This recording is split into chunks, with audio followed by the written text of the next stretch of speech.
What's going on, everyone? I want to tell you a story that may be applicable to you if you're an existing entrepreneur or a new entrepreneur or somebody who's about to make a big decision in life.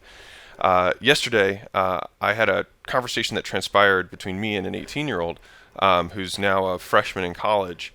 And I wish I could have recorded it, but there were a lot of kind of decision points and lessons and thought processes that we walk through together that I think will be valuable for many, because it's honestly the same decision making process whether you're making a multi-million dollar decision or you're making a relationship decision or whatever it is. And so this 18-year-old kid is my neighbor. I think I've referenced him before. And he's entrepreneurial. He did a little car washing business. He's done a little e-commerce business that he started on his own, and it's worked out pretty decently well for him. But because of the pressures that he's had on himself and from outside, he decided he had to do college. And so he started his first semester in college. And to make a long story short, he did something he wasn't supposed to do, and now he's in trouble, and that may jeopardize his future in college. And so he's obviously really wrecked about this. And so I said, hey, let's go for a walk. And so on this walk, I said, what's your plan? He said, well, I think I'm going to try and fight this thing, and give college another shot. And I wanted to walk him through this because I wanted him to make any decision for the right reasons, right? And so I said, do you think, what's the outcome you want to have from giving another shot at college, right? Because he didn't really like high school that much. He's like, well, I want to give it a try. And I was like, okay, again, what do you want to have happen, or what do you think is going to happen? What is the positive outcome that you're potentially looking for? What's the negative outcome that you think could happen? And he's like, well, honestly, I don't know. And I was like, okay, now we're getting somewhere. So do you think that taking, genders, literature studies, and history of Aztec culture, whatever, is going to be more interesting to you now than the stuff that you studied in high school, which was, again, general literature? Is that going to be interesting to you? And he's like, well, probably not. And I was like, okay, then what's the real reason that you want to go to college? He's like, well, I feel like I'm a kid and I should experience, having fun and all that kind of stuff. And I was like, okay, having fun's fine. Do you feel like you can have fun without going to college? Do you think that you could not spend $200,000 in 4 years of your life and still have fun in that same period of time if you weren't at college, but still with other people who are your age? I was like, well, yeah, I guess so. And I was like, okay, cool. Then I'm assuming that's not the only reason you want to go to college. What else is there? He started thinking. He's like, honestly, I don't really know. And so to give you a little bit more context before what I told him next, I asked him, what do you think, because he's doing he's starting a new entrepreneur thing right now with real estate, and he hasn't cracked it yet, right? And so I said, do you think it's possible that you want to go to college because it's a socially acceptable shield for you not being successful in entrepreneurship? Do you think that might be a reason? Because if you're in college, then you're not seen as a failure if you're not winning at the thing that you're doing, right? It's your side hustle. It's your side gig. He was like, well, maybe, yeah. And I think first off, kudos to him for being able to realize and admit that. But I think that is such a core issue for many of us, is that we present these socially acceptable solutions to ourselves when deep down the reason that we're doing them is not for the right reason. And so in this instance, he's using it as a foil to protect himself against having to confront the realities of life, of business, of the marketplace, of not being good enough, right? Yet. And so I said, all right, well, what do you want to have happen in your life? Do you think you want to have a job? And he was like, no, I don't want to have a job. I was like, what do you want to do? He's like, I want to have my own business. And I was like, what do you think business school looks like in the real world? He was like, well, probably doing business. And I was like, okay, so if you have 4 years and $200,000, if you invest that in college versus investing $200,000 in 4 years into learning, into trying to start your own business, which of them after 4 years do you think will get you closer to your goal? He was like, well, probably the business one. And I was like, okay. So then right now what you have is a clear logical logical outcome in terms of which decision path to make. But then now we have to start looking at what's the emotional driver that's preventing you from doing it, right? And so for him, going all in means making the first real trade-off he's ever made in life, right? Because if you're newer or you have a job or or it doesn't matter where you're at in your life, there a lot of times, especially when we're younger, there's fewer big branch points, right? But as we get older, we have to commit and trade off something else, right? It's this for that. And I think, excuse me, sorry. I think that a lot of times we have to frame these things in terms of the things that we're willing to sacrifice. And so I told him the story of when I was starting my gym, the mindset that I approached it with was, I will not outwork everyone, but instead I will out-sacrifice anyone. And so what I meant by that is I'm willing to put everything and anything that I have on the altar of my success. And that's what I started from a mindset standpoint. So I wasn't like, I'm going to be smarter or I'm going to do something else. I just knew that anytime my competitors or other people were going out or they were, seeing friends or playing video games or watching football games, which I used to do all the time before I started a business, or sleeping in, or just all the many things, even honestly, my fitness even suffered during that period of time. I'm not saying it's perfect, but I'm saying I was willing to sacrifice anything to get to where I wanted to go. And I introduced that kind of concept to him of like, you tell me you want these things, and yet when it comes time to sacrifice, to pay the piper, to make the trade-offs that are necessary to have that outcome, that's when you're faltering.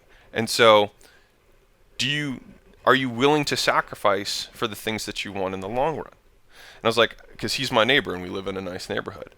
I said, like, I'm the age I am and we live here. I was like, I sacrificed my 20s. Straight up, I sacrificed them. And I'm not saying it's the right path, but I want to make sure that whatever decision you make it for the right reasons. If you want to go for 4 years in college, do it, by all means. But understand that the reason you're doing it is because you believe that 4 years of in college and spending $200,000 is the best use of your time. And then having the story that you'll have to tell yourself about the type of person who makes these types of decisions, and then you'll have to live with that. Because the thing is the stories that we tell ourselves create the identity that we have, right? One of my favorite scenes in The Matrix is in the third one. I know people don't like the second and third. I like all three. Is when Morpheus is standing in front of all of humanity, and he says, I can tell you that I stand here truthfully unafraid, not because of the path that lies before us, but because of the path that lies behind me. And I think that's such a deep message, because where we are is because of the stories that we have that have led us to be who we've become. And when we make these choices, I think just as important, if not more important, is the story that we are telling ourselves about why we made the choices and what that tells us about who we are. And so I wanted to clarify the decision for him in terms of, is this what you want, yes or no? Of these two paths, which one will get you closer to that thing? Yes, like this one or this one. Cool. Now, why are you not making it? Which now goes from logic to emotion. And then at that point saying, okay, I think we've discovered the root issue, which is that you're afraid of being seen as a failure if you're not immediately successful. And so what I wanted to give to him was, if you fail, it does not make you a failure, it means that you failed. And part of entrepreneurship is failure, and being able to deal with failure and how you come back from failure. And I said, right now you're in this instance where this is the first real big hit life has ever given you, right? Everything's relative. But in his life at this moment, this is the biggest thing, worst thing that's ever happened to him, right? This bad issue that he had with his school. And so I said, the story that you now get to tell is what you do from here. Right? Do you use this as the catalyst to realize that you actually aren't interested in the school stuff, and you never have been, and have always wanted to do the entrepreneur thing, but it's been a side hustle and you've never fully committed to it?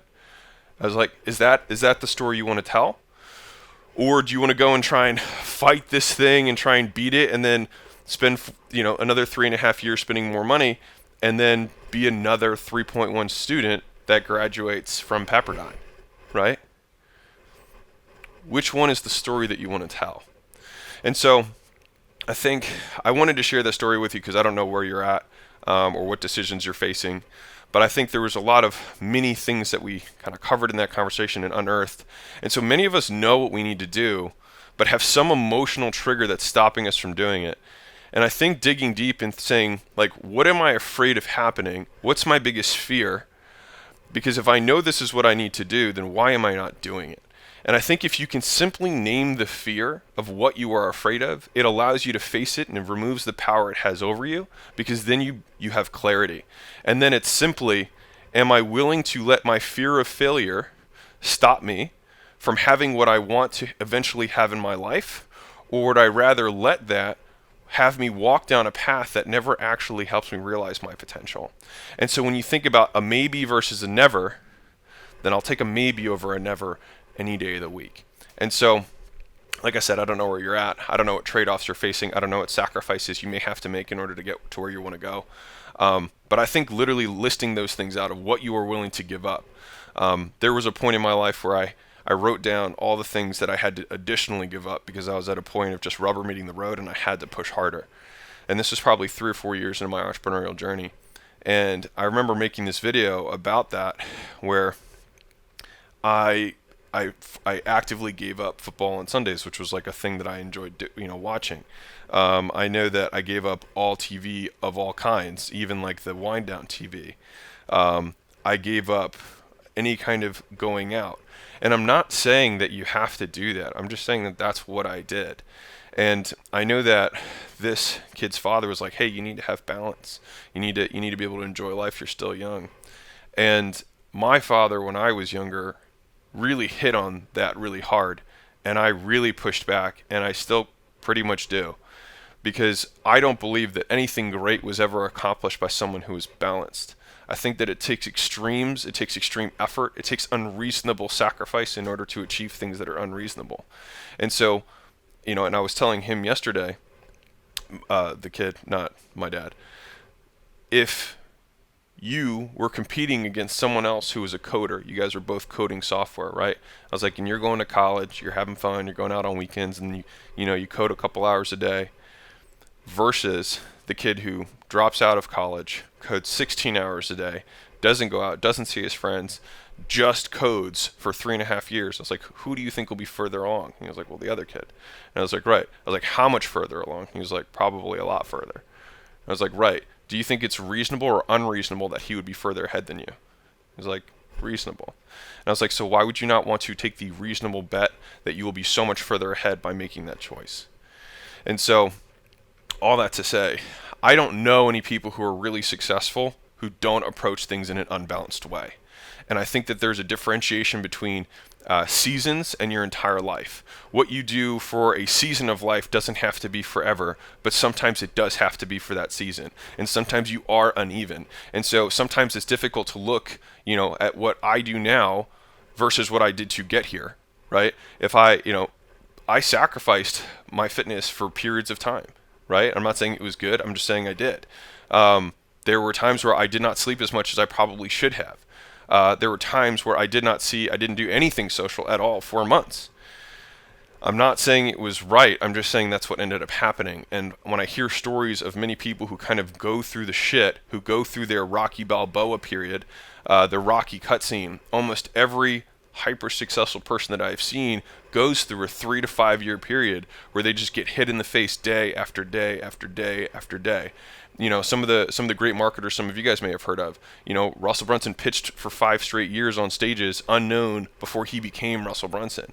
Billie Jean did cold calling for 2-3 years. Dan Kennedy did face-to-face door-to-door sales for 3 years, right? I did 4,000 one-on-one consultations over a 4-year period selling fitness, doing 15-20 appointments a day, right? And the thing is like, I wasn't Alex Hormozy then. I was just a dude who was selling and just getting better and better. And the thing is that there's this unreasonable amount of effort, this unreasonable amount of sacrifice that usually has to go in to get the unreasonable goal, and yet people are not willing to make the sacrifice to do it. And so I think if we can simply look at what is the decision that's going to get me to where I want to go, which of these do I think will be better, and then what is the sacrifice that's required, and am I willing to make that sacrifice, then I think it makes much simpler decisions, and we know why we're making the decisions we are, so that the decisions are not made for us by life. So anyways, I hope that was valuable for you.